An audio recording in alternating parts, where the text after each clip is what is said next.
రాయలసీమ పట్ల నిర్లక్ష్యం, వివక్ష, వెనుకబడిన ప్రాంతాల అభివృద్ధి విఘాతం కలిగిస్తున్న ప్రభుత్వ విధానాలను నిరసిస్తూ రాయలసీమ సాగునీటి సాధన సమితి ధర్నాకు దిగింది. వెనుకబడిన సీమ ప్రాంతాల అభివృద్ధిపై న్యాయబద్ధమైన 12 డిమాండ్లు మరో సిద్ధేశ్వరం అలుగు వద్ద భారీ ఆందోళన చేపట్టారు.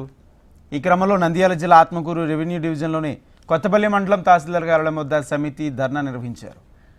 దశాబ్దాలుగా రాయలసీమకు జరుగుతున్న అన్యాయాన్ని సహించమని, అవసరమైతే ప్రత్యేక రాయలసీమ ఉద్యమానికి సిద్ధపడాల్సి వస్తుందంటూ ప్రస్తుత ప్రభుత్వానికి హెచ్చరిస్తూ మే 31న సిద్ధేశ్వరం 4 వద్ద జరిగే ధర్నాకు రాయలసీమ ప్రజలు, ఉద్యమకారులు తరలి రావాలని సమితి పిలుపునిచ్చింది.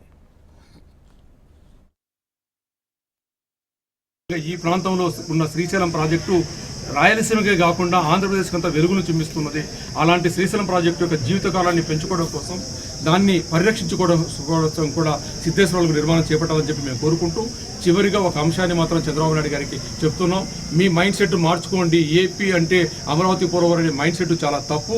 అదేవిధంగానే మీరు ఇంతకుముందు ఒక ప్రశ్న వేశారు, గతంలో అధికారంలో ఉన్నప్పుడు నాకేమన్నా ఓట్లు వేశారా, మీకు ఎందుకు చేయాలన్న వాళ్ళు ఈరోజు మేము ఓట్లు వేసాం, సీట్లు ఇచ్చాం, ఎందుకు చేయరు అని సమాజం మిమ్మల్ని నెగ్గదీసి అడిగే పరిస్థితి రాకముందరే మీరు ఈ ప్రాంతానికి కావాల్సిన కార్యక్రమాలు చేపట్టని చెప్పి ఒక సూచన చేస్తూ ఆ దిశగా వారి మైండ్ సెట్ మార్చుకుంటారని చెప్పి ఆశాభావంతో ఉన్నాం.